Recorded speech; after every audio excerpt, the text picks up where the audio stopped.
You're listening to the Courageous Pivot podcast. This is a space where transformation begins and possibilities unfold from the heart. Whether you're standing at a crossroads or seeking clarity on when to trust your deepest instincts and take that life-changing leap, you're in exactly the right place. Get ready to unlock the courage, wisdom, and passion to turn challenge into opportunity. Your journey starts now. Hello, and welcome back to the Courageous Pivot podcast, to today's episode. I wanted to share a little background situation before I get into today's episode, because today we're talking about the joys of scaling down, about my own pivot 2 years ago. That was probably my most public pivot ever, because 2 years out, I've just begun this new project, which so far I'm loving, and I will only continue it as long as I keep loving it. But a little glimpse into my day. My son, as we're recording this, is in school. He's finishing the school year. And so I took him to school and went for some body work, was able to come home, have a shower, have a smoothie, and bike over to my office where I'm recording this episode. And then I have an interview I'm doing just after. I'll head back home, probably have a little bit of downtime, do a little dinner prep before I go get my child from school. And that is what my day looks like right now, post Courageous Pivot. Prior to that, I would have hustled to work, worked all day, gone home, hustled to make dinner, and then probably been on Slack with my team, which was across Canada, till 7 or 8 at night, as the case may be. And yes, it was my own lack of discipline to make myself so available all the time, but I cared a lot. And like most entrepreneurs, believe we are essential to every single thing that goes on in our businesses, even though we know that's not true. All that to say, as I was biking here today, I felt profoundly blessed and fortunate and joyful with the decisions that have been made that have landed me where I'm at today.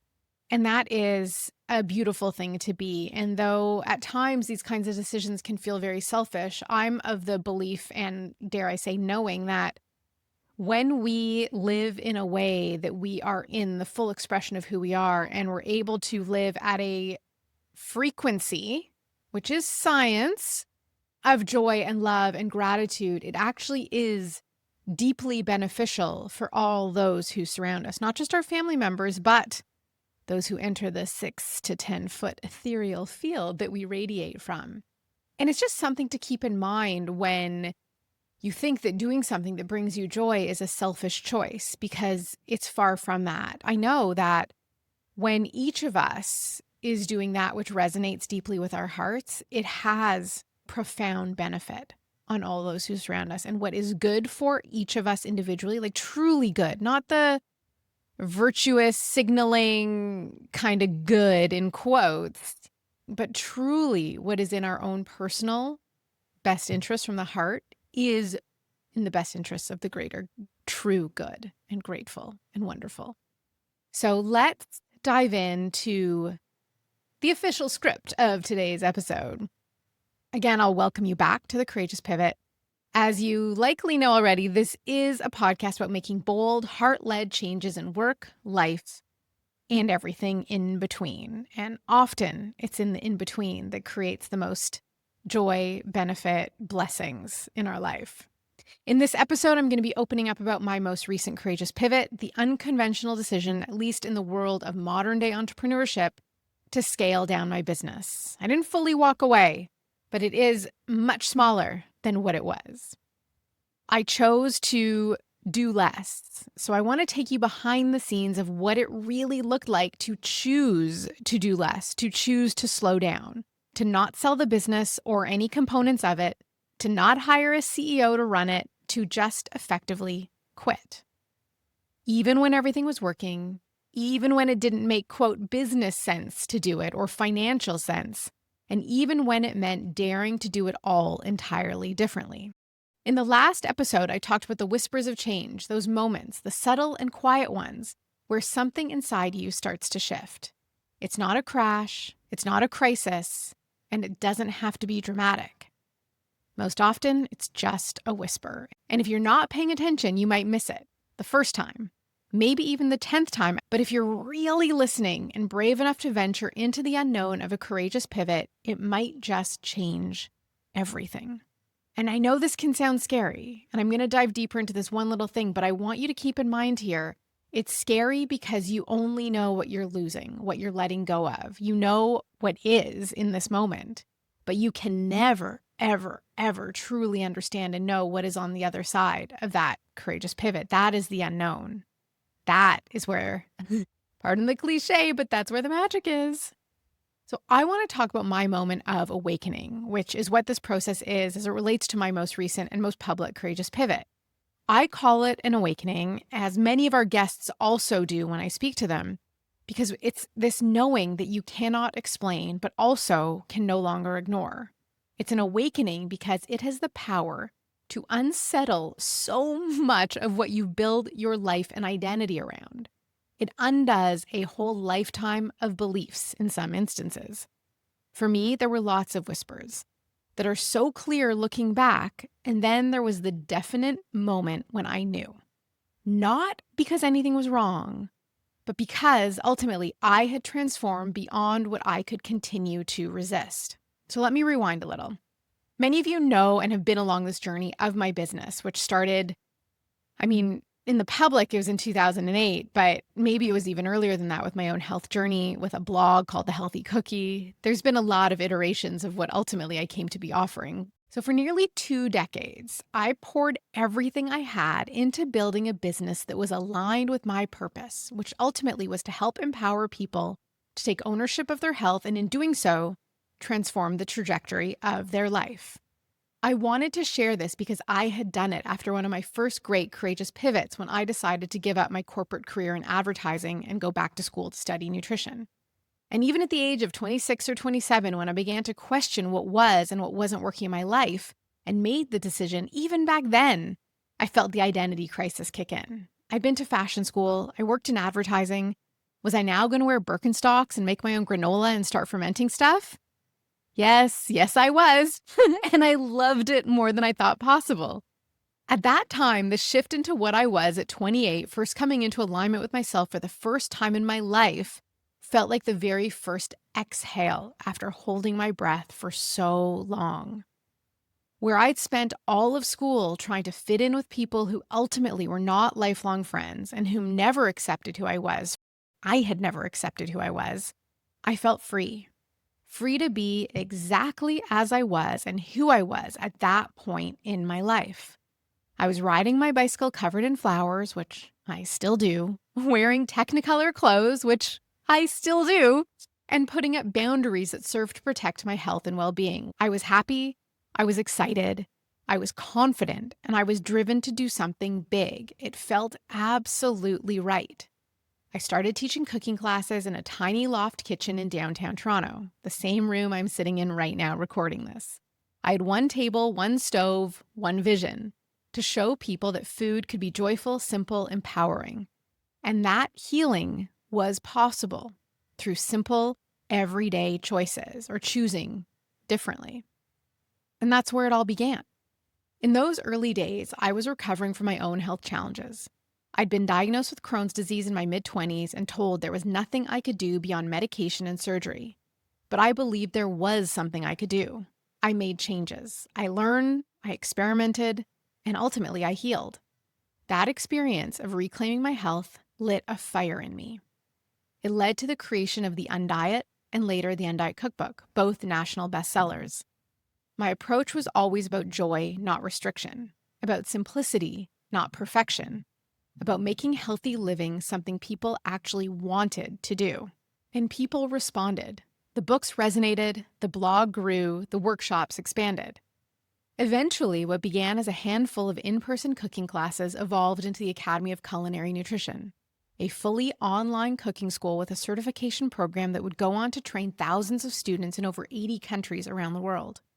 Our graduates became chefs, nutritionists, wellness leaders, authors, creators, and entrepreneurs. One even built a business that she later sold for more than $10 million. We built a community rooted in values. We stood for quality over hype.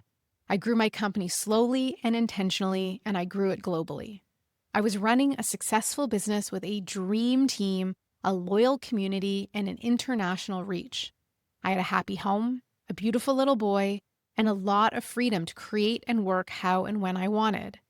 On the outside, it looked like everything was working. And it was. By the conventional metrics of success, entrepreneurial standards, financially, a sense of purpose, all of it was working. But here's the part that doesn't often get shared. Success isn't just about what you're building. It's about how you feel while building it. And for me, I started feeling disconnected from myself, from my creativity, and from my joy. The things I'd loved about my business were no longer bringing me the same level of fulfillment and joy. It felt like a lot of work. The whisper started small, a tiny voice saying, "This doesn't feel like it used to." In 2019, I started down the path of exploring acquisition opportunities. In 2021, I considered hiring a CEO to free me up to do new and different work that resonated with me at that time. But none of these options fit. Financially, I was good. I had long planned for financial freedom, to be able to retire early when I was ready to stop. I could stop. I had figured out the financial piece and built and reinvested in my company accordingly. Quitting seemed impossible, though. The train was running full steam ahead. I shrugged it off, told myself I just needed a break, a vacation, a new offer, a new direction, something to reinvigorate me, the new shiny problem to solve. So I kept going, launching, teaching, managing, mentoring. My team grew more solid as I became less involved and focused more on a shiny new 7-figure revenue stream that would bring my company to the next level of growth. I was able to continue showing up with love, but also with more and more resistance in the quiet moments. I started getting aura migraines after teaching live online classes that I couldn't explain. For every new initiative I started, I'd back out and cancel it once it had started. False starts on so many projects began to drain profit. And then we had a launch that, by all our calculated metrics of leads and interest and all the details we'd nailed down, should have been our biggest ever. And it wasn't. The reality was that the results matched my energy. I was done. I couldn't deny it anymore. The whisper was getting louder. My health was declining. I was getting sick all the time. I wasn't sleeping well.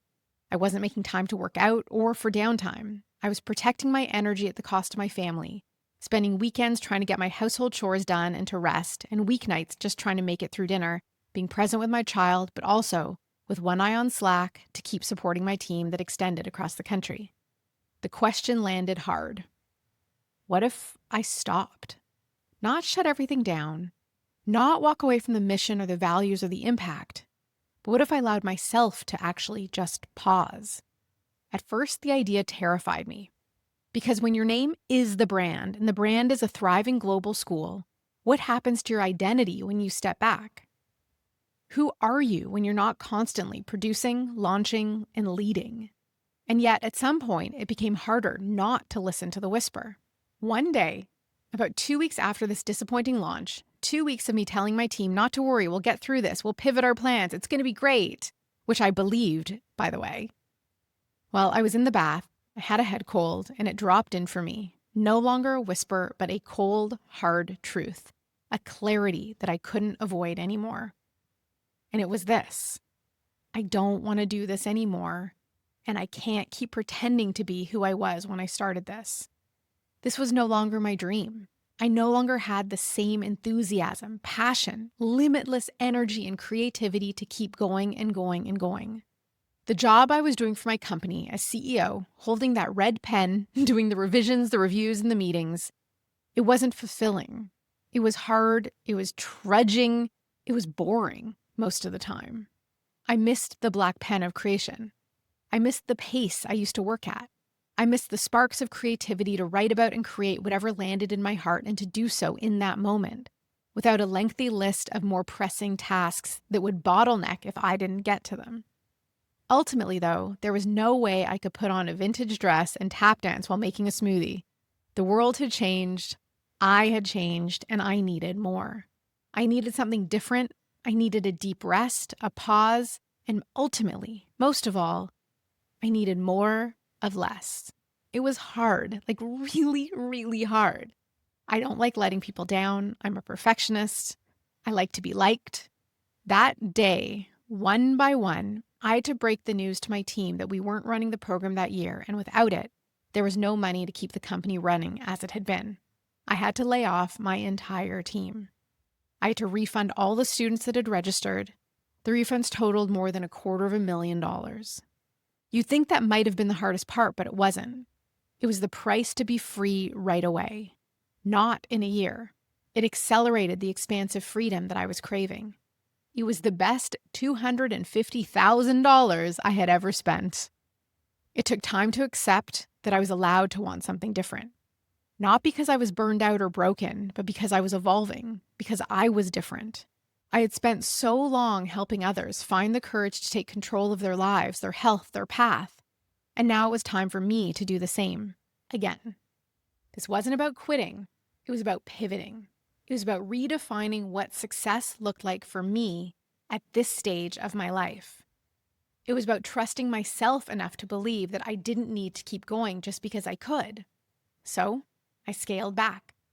I said no to growth for the sake of growth. I stopped chasing. I made space for quiet, and that quiet, boy, oh boy, oh boy, it is teaching me so much. It is simultaneously joyful and relaxing and also deeply confronting. Again, I keep asking, who am I now without that? What do I say when someone asks me what I do? Am I retired? Am I a stay-at-home mom? Am I just taking a break and something new is going to drop in?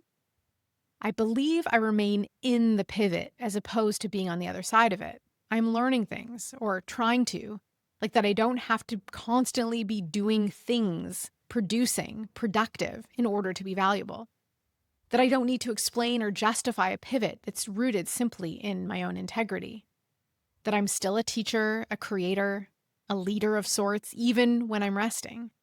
Even when I avoid posting on social media, even when I challenge myself to do something I would typically consider unproductive in the middle of the day.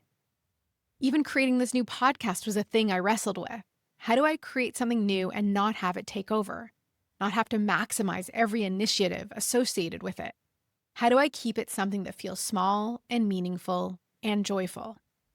I can tell you that the time I've spent so far in writing these episodes has been pure joy from the heart.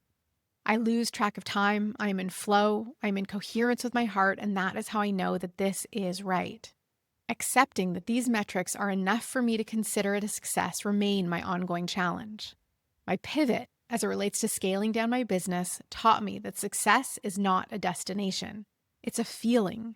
It's a feeling of alignment, of ease, of waking up and knowing you're living in a way that's true. I feel that now. The excitement and joy I felt as I was launching my business back in 2008 is the same joy and excitement I feel today, knowing that when I wake up, the only people I have to show up for fully are my son and my husband and myself. And right now, that is a gift. Even with all the unknowns, I have full confidence that space is being created in my life for a reason, that something is currently flowing through. Other knowings I can't explain drop in more frequently. I've come to learn that my soul is always a few years ahead of my real 3D life that I'm living, and so I just have to trust the process. Even, especially when that leaves me in the unknown. As my meditation teacher would say, the unknown is the safe place. It is where infinite potential lies.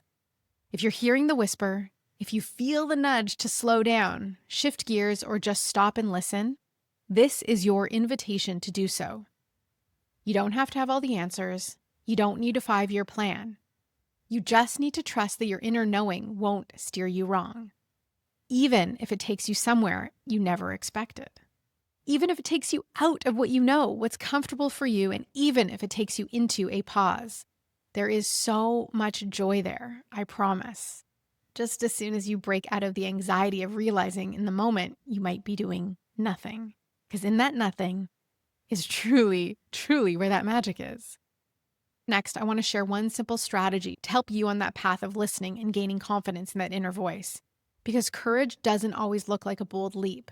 Sometimes it's simply the choice to be still, but few of us know how to do that anymore. So here we are, at the end of this chapter, but really just in the quiet middle of something new. This episode wasn't about a big business win, a flashy pivot, or a how-to on scaling back. This was really ultimately an example of how it looks to listen to the whisper and having the courage to follow it, even when there's no map. I want you to know, especially if you're feeling that nudge, consider creating a little folder in your mind or your heart or your journal. That's this week's assignment. In here, I want you to start filing away the clues that begin showing up. These are the little things, the winks, the nudges, the little bits of information, the things you read, the things you hear that kind of stick with you. And you're like, what does this mean? Write it down. Just do it. Filing in your heart is great, but writing down gives you something to reflect back on. Because you just might see that you're also in the process of coming home to yourself. How do I know this? Because we always are when we listen. It's always about reattuning our life to the calling of our soul or whatever that greater power is that you have in your life or whatever you may call it. My mission hasn't changed. We all have the capacity within ourselves to impact the trajectory of our lives, whether it's health, love, work, or family. You get to rewrite your definition of success. You get to pivot with purpose. I want to thank you for being here with me, for witnessing this part of my story and maybe recognizing your own in it too. If this resonated, please share this episode with someone who's ready for a gentler way forward. And if you feel called, leave a review. It helps more than you know. I'll see you next time on The Courageous Pivot. And until then, take a deep breath, listen in, and don't be afraid to confront what might be whispering in your ear. You're allowed to change your mind and tune in to your heart. In the next episode, you're going to meet a friend of mine who did just that. I'll see you again next week.